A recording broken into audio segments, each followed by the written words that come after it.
دوسری یہ جو فیل کرے گا 4 سال سے پڑھ رہا ہے کہ اس کو نکال دیا جائے گا، باقی یہ ہماری ذمہ داری نہیں ہے. جو اس کو فیل ہوگا یہ علی رضا کی اپنی بیانی ہے کہ اس کی ذمہ داری نہیں ہے، وہ خود نہ لائے.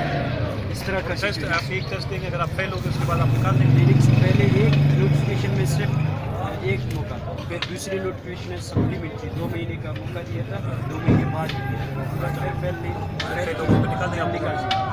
ابھی یہ اسٹیٹمنٹ جب پی ایم سی کی پریزیڈنٹ کی اسٹیٹمنٹ یہ ہے، اب کس طرح ہمیں اوپر یقین ہے. ہم نے کہا تھا کہ سر ہمیں ریٹن فارم میں لکھ کے دیں. ایک تو فیڈرل ہے، کیونکہ ہمیں اپنی اہلیت پر شک نہیں ہے. فیڈرل کے فیصلے جو اس وقت آپ کا کالج بند ہے، کلاسز نہیں ہو رہے. سر ہم کیا کریں، پڑھ کیا کریں گے؟ نہیں ہے ادھر ہمارے یہ کون سوال ہے؟ یہ آپ کالج کے لیے کوالیفائی سر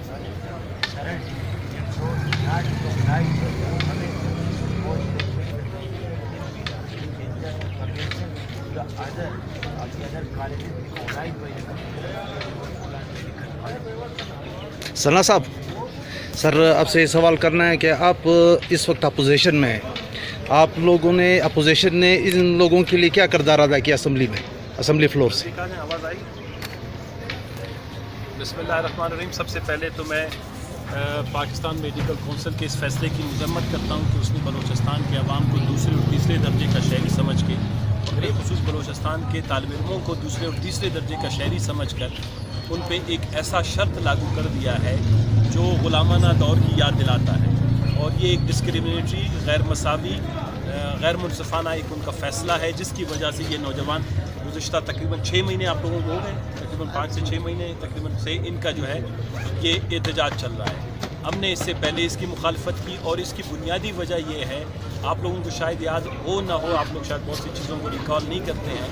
3 سال سے میں مسلسل میری کوئی 8 توجہ دلاؤ نوٹسز آئی تھی کہ بلوچستان میں بہت بڑا بحران آنے والا ہے. جالوان میڈیکل کالج اور لولائی میڈیکل کالج اور مکران میڈیکل کالج کو آپ نے جو سہولتیں پرومس کی تھی نہیں دی. مکران میڈیکل کالج کو پھر بھی وزیر اعلیٰ ادھر کا تھا، اس نے اسپیشل انیشیٹو لے کے کیا. تو لہٰذا یہ جو ہے کالجز آپ کے فیوچر میں ریکگنائز نہیں ہوں گی، یہ ایفیلیشن نہیں ہوگی. یہ میرے 3 سال پہلے کی پریڈکشن اور پیشن گوئی تھی. اسمبلی میں ہم اتنا ہی کر سکتے ہیں. اس وقت تو یہ بک ہڑتال پہ بیٹھے ہوئے سر. ابھی میں آتا ہوں. اس کے بعد جب ان کا یہ مسئلہ آیا، ہم نے اس موجودہ پی ایم سی کے ساتھ ہماری بات چیت ہوئی. موجودہ حکومت کو ہم نے بارہا یہ کہا ہے کہ وزیر اعلیٰ کو بھی آپ اس کے حوالے سے بہت سخت اپنا موقف اختیار کریں، لیٹر لکھیں. جس طرح میں نے ابھی آپ کو بات کی کہ یہ غلامانہ پالیسی، یہ نوآبادیاتی پالیسی نہیں ہو سکتا. پورے پاکستان کے طالب علموں کا ٹیسٹ لیتے ہیں، ہمارے بچے ٹیسٹ دینے کے لیے تیار ہیں. اگر پورے پاکستان میں یہ شرط لاگو نہیں ہے، ایسے ایسے میڈیکل کالج بھی ہیں جو ایک فلیٹ کے کمرے میں بنے ہوئے ہیں. سر یہ سوال میں آپ سے یہ سوال کر رہا ہوں، یہ صرف بلوچستان میں کیوں ہو رہا ہے؟ باقی دیگر صوبوں میں اس طرح کے حالات نہیں ہے، نہ وہاں اسٹوڈنٹس کے ساتھ، نہ وہاں ینگ ڈاکٹروں کے ساتھ، نہ ملازمین کے ساتھ. یہ صرف بلوچستان. بدقسمتی یہ ہے کہ 2.5-3 سال سے جو بلوچستان میں طرز حکمرانی ہماری رہی، اس نے اتنے مسائل پیدا کر دیے ہیں کہ آنے والے آپ کے 30 سالوں میں آپ ان کو حل نہیں کر سکتے. انہوں نے تعلیم کے حوالے سے، ڈاکٹروں کے حوالے سے، میڈیکل کالجز اور یونیورسٹیز کے حوالے سے، یا جو 18ویں ترمیم کے بعد آئینی ہمیں قانونی طور پر کچھ ترامیم کرنی چاہیے تھی، وہ ایکٹ ہم نے نہیں کیے. یہاں پر تو شغل میلہ لگا ہوا تھا 2.5-3 سال سے. یہ تو ابھی تو ایک جھلک آپ نظر آ رہا ہے. ابھی تو آپ دیکھیں بلوچستان میں 2.5-3 سال میں کتنی مشکلات اور مصیبتیں آئیں. ہم ان نوجوانوں کے ساتھ ہیں. بچے ہمارے بچے ہیں، خدا وہ وقت نہ لے آئے ان کو کوئی تکلیف ہو. آج اتوار کا دن ہے، ابھی ہم اسی لیے ان کے پاس آئے ہیں کہ ہم نے ان کو کہا ہے کہ میں اظہار یکجہتی کر سکتا ہوں. یہ میرا وعدہ 18 تاریخ کو اجلاس ہوگا، میں ان کو اٹھا کے اسمبلی کے اندر لے جاؤں.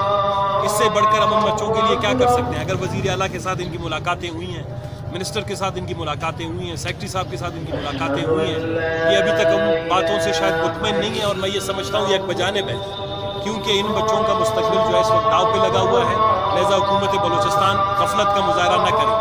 جو غفلت جام کمال کر رہا تھا، جس طرح کی پالیسی اس کی تھی، قدوس بزنجو اور اس کی جو کیبنٹ ہے، اس کو یہ غفلت نہیں کرنا چاہیے تھا. ہم نے اگر بلوچستان میں تبدیلی لائے ہیں تو اس کا بنیادی مقصد یہ تھا، میں نے پہلے بھی کہا کہ یہ کچرے، نالی، سڑکوں پہ، پریس کلبوں کے سامنے احتجاج ختم ہونے چاہیے. لیکن آج کیمپ